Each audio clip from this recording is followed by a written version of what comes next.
Sebelumnya izin saya dari mahasiswa Institut Teknologi Mojosari, izin memperkenalkan nama Fazal Mardika dari Prodi Teknik Industri semester 4. Di sini saya ingin memenuhi tugas dari mata kuliah penjaminan mutu dan kualitas produksi. Mas Fazal.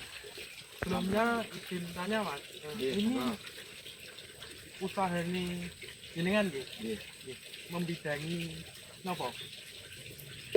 Ini Mas, budidaya ikan lele. Sudah lama Mas? Baru berjalan 1 tahun Mas Fazal. Alhamdulillah. Ini baru mulai pembibitan malah. Awal berdirinya bagaimana Mas? Kan banyak usaha, nggak hanya lele. Kenapa kalian kok malah memilih budidaya ikan lele? Sebenarnya gabut sih Mas. Nggak punya ide yang lain aja. Sebenarnya banyak kopi dan lain-lain, cuman saya pikir yang paling enak adalah ikan. Dan awalnya 1 kolam, terus kita panen, dapatkan hasil kok lumayan, akhirnya tambah terus. Dan rencananya juga banyak, cuman kalem-kalem seperti itu. Sebelumnya izin bertanya Mas, terkait mekanisme atau prosesnya dari tebar sampai panen. Kalau tebar biasanya airnya ini diendapkan dulu 1 minggu dan dikasih obat air. Kalau nggak pakai obat, pakai E4 namanya. Itu biar airnya steril, terus pH-nya nggak naik turun, akhirnya ikan juga nggak susah. Jadi baunya juga agak menurun, nggak wow banget. Seperti itu. Terus kalau masanya ini 2 bulan panen. Soalnya targetnya di pasar itu pemasarannya 10 1 kilo. Itu. Dan untuk harga pasarnya ya Mas tahu sendiri lah naik turunnya. Terkait pemilihan makanan atau obat-obat, adakah yang harus ditentukan, contoh harus pakai ini? Oh ya, kalau obatnya saya pakai 2, saya pakai 3. Yang pertama obat air itu, terus yang kedua itu beberapa hari 1 kali lah obat stres. Nah, terus yang satunya yang setiap hari saya kasih di makanan tadi, saya campurkan itu obat nafsu makan agar lelenya walaupun nanti ada yang kecil ada yang besar, tapi kemungkinan besar ada yang banyak yang besar, ada yang kecil. Menurut Mas Hadan, pasti kan ada kenapa kalian kok memilih budidaya ikan lele dibanding yang lain? Pastinya kan ada Mas. Ya betul. Boleh dijelaskan? Kalau itu karena satu, sebelum berusaha kan kita harus tahu output atau pasarnya. Nah, ini saya juga sudah punya pasar. Sebelum saya mendirikan ikan lele ini, yang pertama saya harus punya pasar terlebih dahulu. Dan pasarnya juga harus sesuai dengan kapasitas saya, jangan lebih turun, yang lebih rendah lah. Ini sudah ada beberapa orang yang menawarkan kepada saya kalau bisnis ikan lele ini banyak yang belum bisa merealisasikan. Akhirnya saya memilih ini karena satu itu pasar, terus yang kedua mudah, relatif mudah, air juga sudah tersedia dari rumah, terus kolamnya ini juga murah, bibitnya juga murah, dan sudah tahu tekniknya.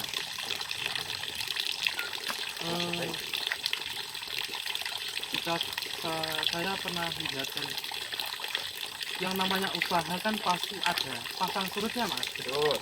Adakah kendala atau kelemahan dari budidaya ikan lele ini Mas? Ya, tentu margin airnya sangat besar kalau budidaya ikan lele. Yang pertama itu kematian. Ini kan bibit awal dari kecil lebih kecil. Akhirnya kalau awal-awal itu banyak yang mati. Dan itu resiko yang paling besar di perikanan loh, bukan cuma ikan lele. Terus kalau kendala yang paling besar lagi hujan. Karena dari air hujan itu kan asam, akhirnya pH-nya bercampur dengan air yang sudah saya endapkan di jari. Makanya ini saya kasih saring agar air yang turun tidak banyak-banyak. Dan kalau saya tutup rapat, ikan lele juga perlu sinar matahari. Akhirnya keluarlah ide seperti ini. Arahnya juga itu. apakah ada kelebihan tersendiri dari budidaya ini Mas di samping kelemahannya? Ada, salah satunya pasar. Kalau misal dari orang yang misalkan ini ya melebihi kapasitas saya, kalau misalkan ini kan saya targetkan setiap panenan itu 75% dari bibit pertama.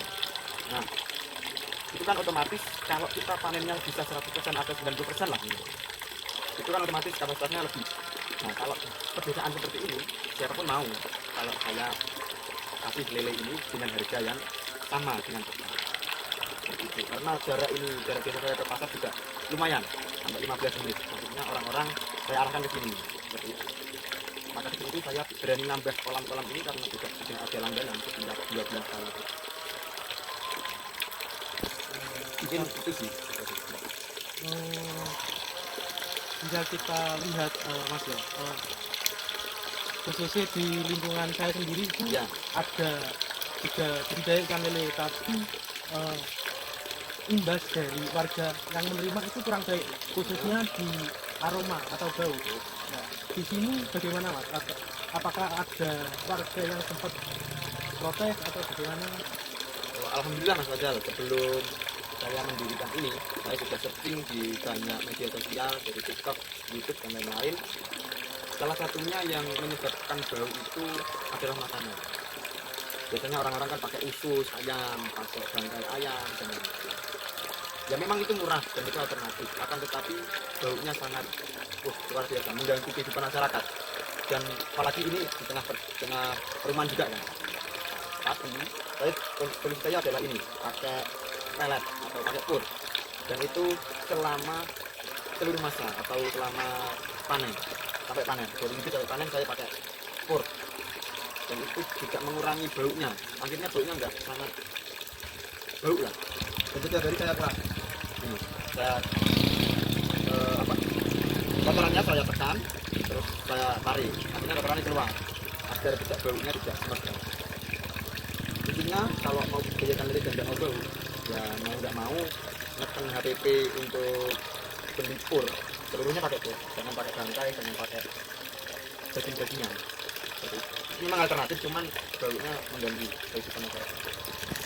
Dan alhamdulillah berjalan ini nggak bau sih. Dan sekarang apa juga tahu sendiri kan, nggak ada baunya kan. Ini sudah hampir panen, kurang 3 mingguan sudah siap panen. Di samping itu apakah sesuai Mas terkait biaya operasional dan harga jual? Beberapa kali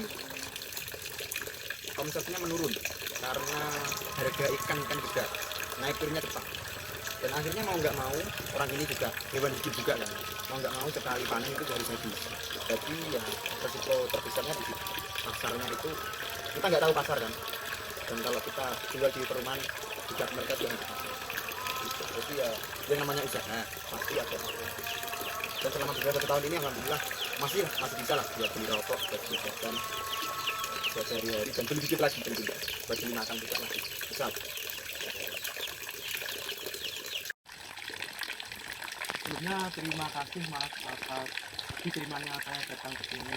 Ya Mas, sama-sama. Sebelum saya akhiri, aku minta pesan ataupun harapan di bisnis yang dibidangi Mas Fadal. Dari pesan dulu Mas ya. Kalau pesan saya ketika Mas Fadal ingin mendirikan biayakan lele, nomor satu yaitu harus tahu pasarnya terlebih dahulu.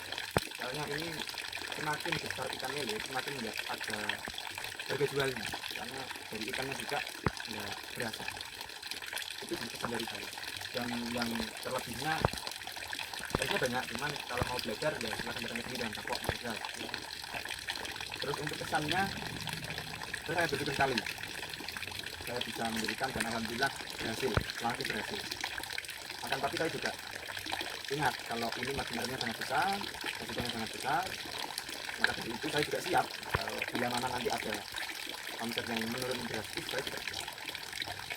Yang membuat saya paling berkesan ini adalah usaha pertama kalinya dan berhasil, itu yang membuat saya terkesan sama industri biayakan lele. Kalau tadi apa disebutnya harapan? Harapan terkait bisnis yang sama untuk ini Mas. harapan saya semua orang di Indonesia harus suka lele, karena harus ikan lele ini juga enak lah, enak. Budidaya ikan lele sekarang kan bisa banyak. Harapan saya jangan sampai pengusaha-pengusaha yang lainnya maupun ikan lele maupun apapun sampai menyerah ketika di tengah-tengah nanti ada jalan yang agak sulit. Dan yang pertama jangan memikirkan resiko yang sangat besar terlebih dahulu lah sampai kita ketakutan untuk menjalankan itu. Mungkin itu sih harapan saya. Harus terus berkembang di sini. Dan saya juga perlu bantuan panjenengan untuk datang sini, terus panjenengan juga kuliah di ITN, industri, pastinya teori-teori banyak yang tahu.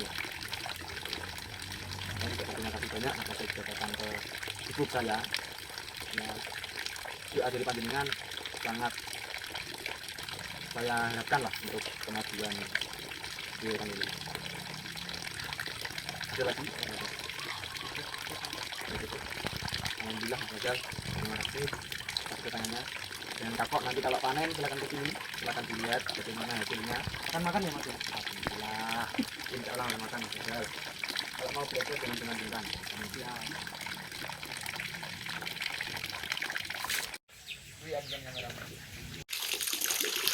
Siap.